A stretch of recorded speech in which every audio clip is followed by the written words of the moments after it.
I've always wanted to do something for women, and part of it is, I mean, of course you have all the stats, and you hear things like, or things like, and this is something I believe, I don't know if anybody else has said it, but I'm sure they have, is, women are the most underutilized resource that the world has.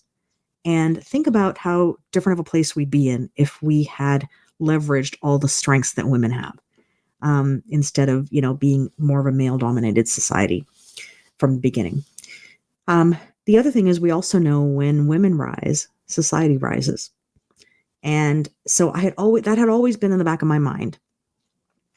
And then after I came out of my coma, there were certain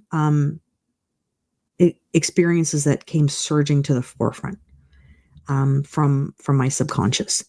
And one of them was a story that happened with my two kids, the two older kids. He was 6, she was 7.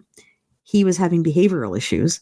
So, we were finding it very difficult as to how do you deal with something like this and what's going on and what's the best situation, Yeah. So we went and spoke to his teacher, and his teacher said, well, yeah, of course he's having issues, because if, he's testing at a high school level for math and a university level for reading comprehension. And we were kind of like, what?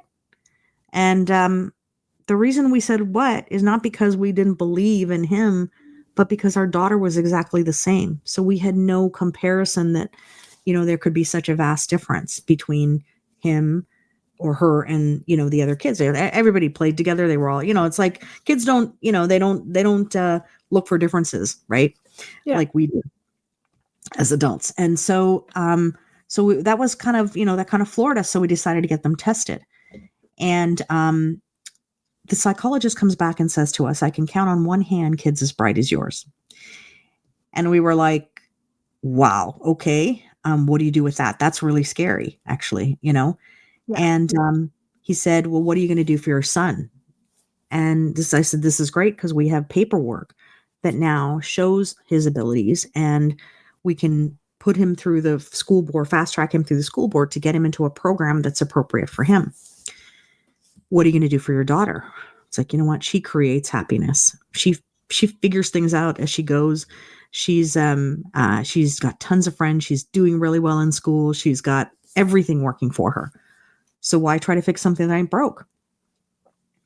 And he turns around and he says to us, that's exactly why you need to push for her, because this is what happens to women and girls all the time.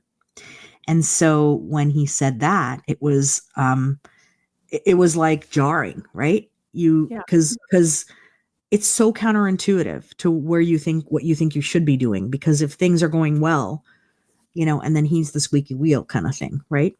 Yeah. So that story came to the forefront, and I was like, I just like hit myself on the head, like what the, like I could have had a V8. Like, what was I thinking? Like, how could I not have seen this and put more importance on this? The truth is, we push for both of them, and we push for all of our kids, and not that we have like a whole troop of them, but we have 3. So, but we were you always want to do what's best for each kid, right? Yeah. So we did that, but it was one of those moments that I thought to myself, like, I got to do this now.